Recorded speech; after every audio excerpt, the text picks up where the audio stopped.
Este é o Pode CreaCast, diretamente aqui da Connect Week, com drops para vocês. Estamos entrevistando vários palestrantes com temas super importantes aqui. Eu estou aqui com o Léo Fará, que é especialista em gestão de crise e desastres, e veio para palestrar, né? Conta um pouquinho para nós sobre o tema da tua palestra, Léo, sobre o que você veio falar para o pessoal. Oi, Ana, obrigado pelo convite do CREA. Eu vim falar sobre liderança em situações de crise. Como que a gente, diante de uma situação de crise, a gente ainda consegue liderar e comandar um time bem para que a gente consiga cumprir a missão, que muitas vezes foge de tudo que a gente planejou. Então, um pouquinho disso que eu vou falar sobre as experiências que eu tive, tanto em Brumadinho quanto em Mariana e ao longo da minha carreira. Léo, conta para nós como que foi essa trajetória. Você começou no Corpo de Bombeiros, certo? Foi capitão do Corpo de Bombeiros, né? Como que você, como que foi, como que foi essa passagem, né? Quando que você viu que na lama, né? Que o tema da palestra, o nome da palestra, né? São lições da lama, né? O que a lama ensina, então, né? Como que foi trazer isso para o mundo corporativo e profissional? Bom, eu fiquei no Corpo de Bombeiros durante 19 anos. Depois do incidente de Mariana, eu escrevi um livro contando essa história, né?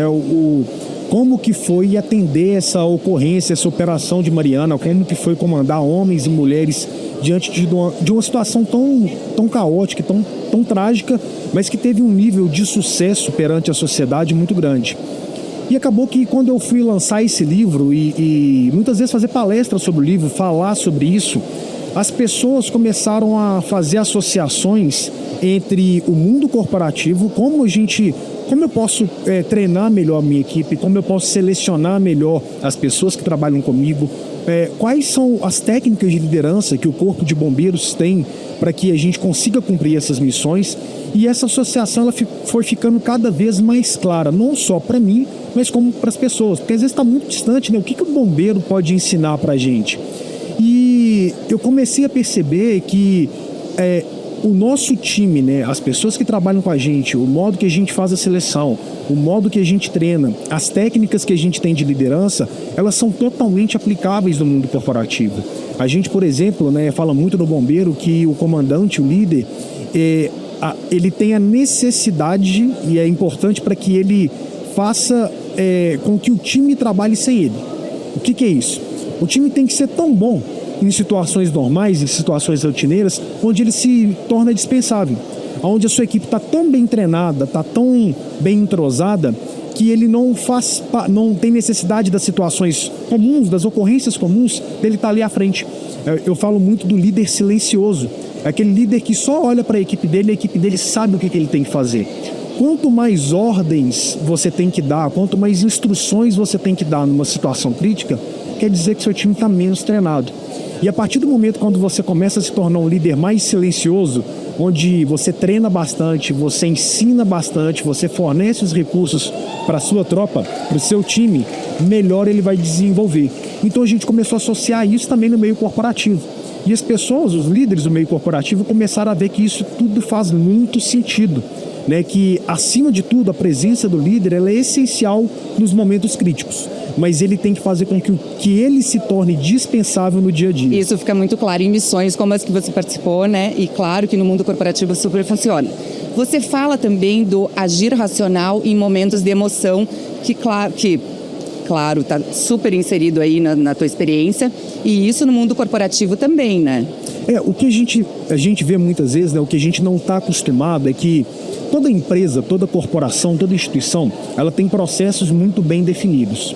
E o grande problema está quando esses processos, quando a sua rotina, o seu cotidiano, ele é quebrado.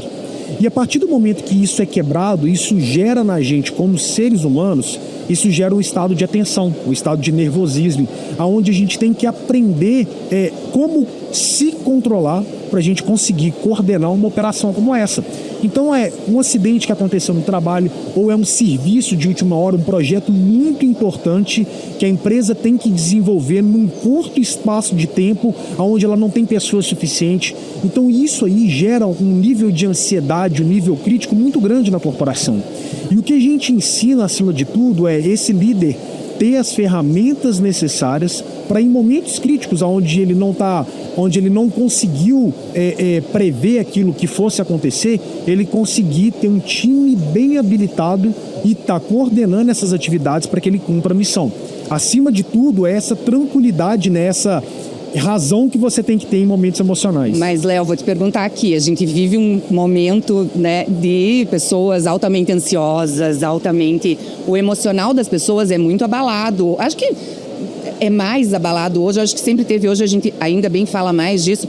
Existem técnicas para os líderes fazerem isso? Como que funciona? Você ensina essas técnicas? Sim, a gente tem muitos treinamentos, Ana, nessa parte corporativa. Hoje em dia, o mundo atual, vamos dizer assim, o mundo que a gente está vivendo, ele é um mundo que ele te estimula a ter vários, o que a gente chama de dopamina, né? Aquele sentimento onde você é recompensado o tempo todo. Isso é o quê? É a própria mensagem no telefone que dá um clique. É você, por exemplo, querer ver um filme, você clica no filme e você vê ele imediatamente. Se eu for lembrar ali da minha infância, eu tinha que esperar o filme chegar na locadora. O filme era em VHS, eu tinha que rebobinar o filme. Então, o mundo, né, o cotidiano nosso, ele fazia com que a gente tivesse paciência. E paciência não é falta de ação. Às vezes, você saber esperar o momento correto é que muitas vezes falta nas lideranças. A gente está acostumado hoje, por exemplo, você recebe um e-mail desaforado.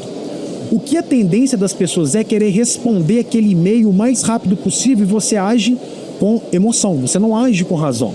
E aí você não tem a opção, hoje em dia, por exemplo, no WhatsApp tem, você pode até apagar a sua mensagem, mas é porque ele entende que muitas vezes a gente age em momentos com emoção, em momentos onde a gente tinha que ter a razão.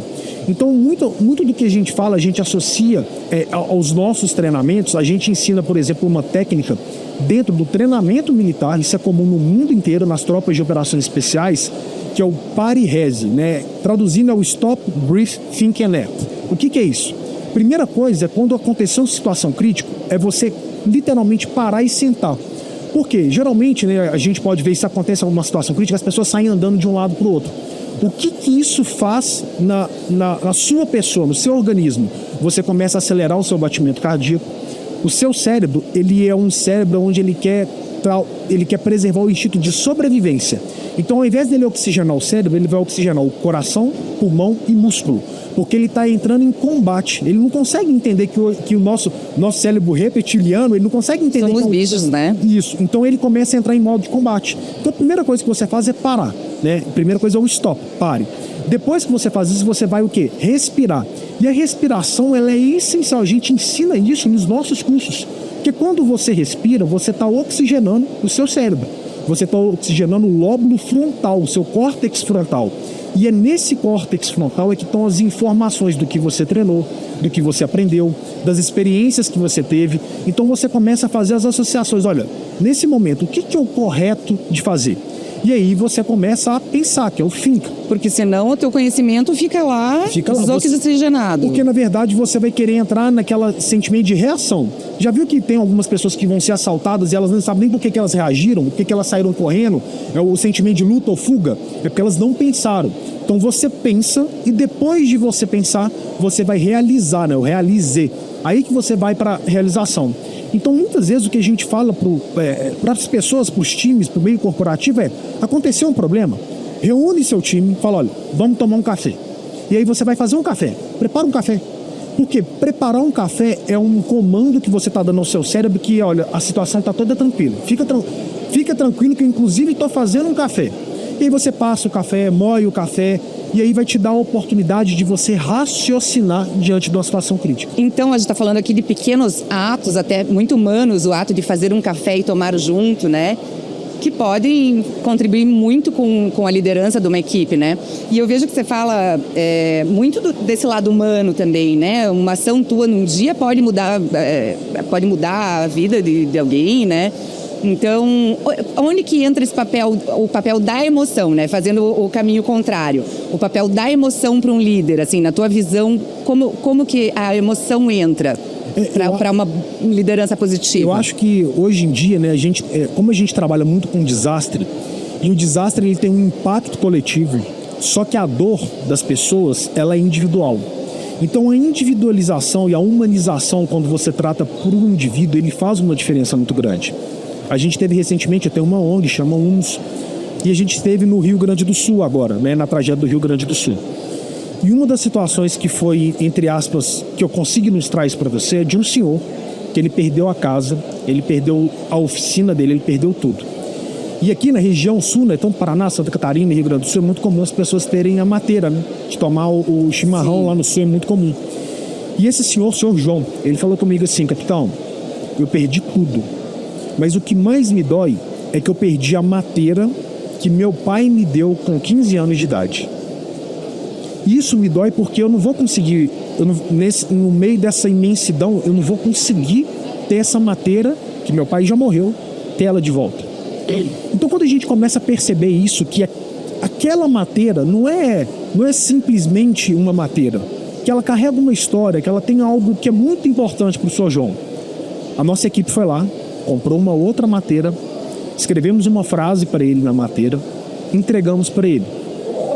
E ele, com aquele gesto, não é por conta da mateira, é por conta do gesto. Sim. É por conta de você entender que ali por trás tem um ser humano que para ele aquele significado, aquela doação é muito grande.